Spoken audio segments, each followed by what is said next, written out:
Everyone, তো আজকে আবার তোমাদের জন্য একটা নিউ ব্লগ নিয়ে চলে এসেছি। তো অনেক দিন বাপের বাড়িতে থাকার পর এখন শ্বশুর বাড়িতে চলে যাব।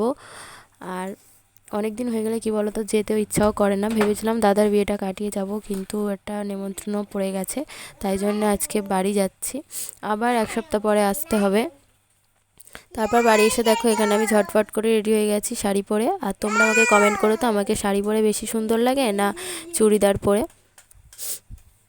তারপর তো আমরা নেমন্তন্ন বাড়িতে চলে এলাম। আর হ্যাঁ, তোমাদেরকে বলতে ভুলে গেছি, নেমন্তন্নটা ছিল আমার মামা শ্বশুর বাড়িতে। মন্দিরে কালী পুজো ছিল, আর কালী পুজোটা না বড় করেই হয়।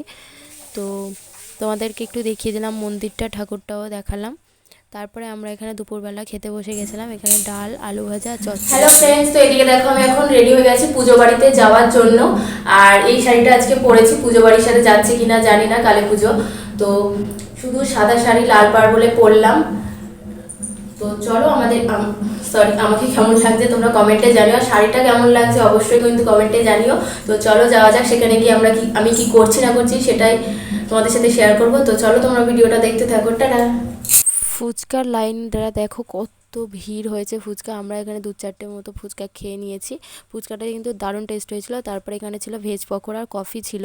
আর কফি খেলে না প্রত্যেকবারে আমার জিভ পুড়ে যায়। আর ছেলে দেখো এখানে ফুচকা খাবে বলে বায়না করছিল, তাই ওকে একটা ফুচকা দেওয়াও হয়েছিল। আর তারপর দেখো মন্দিরটা কত সুন্দর লাগছে, তোমাদেরকে সেটাও দেখালাম। আর মন্দিরের সামনে একটু হরিনাম হচ্ছিল।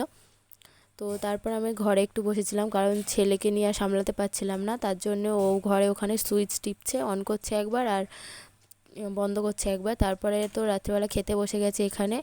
আর পুরো মেনুটা আমি শর্টসে দেখিয়ে দেবো তোমাদেরকে।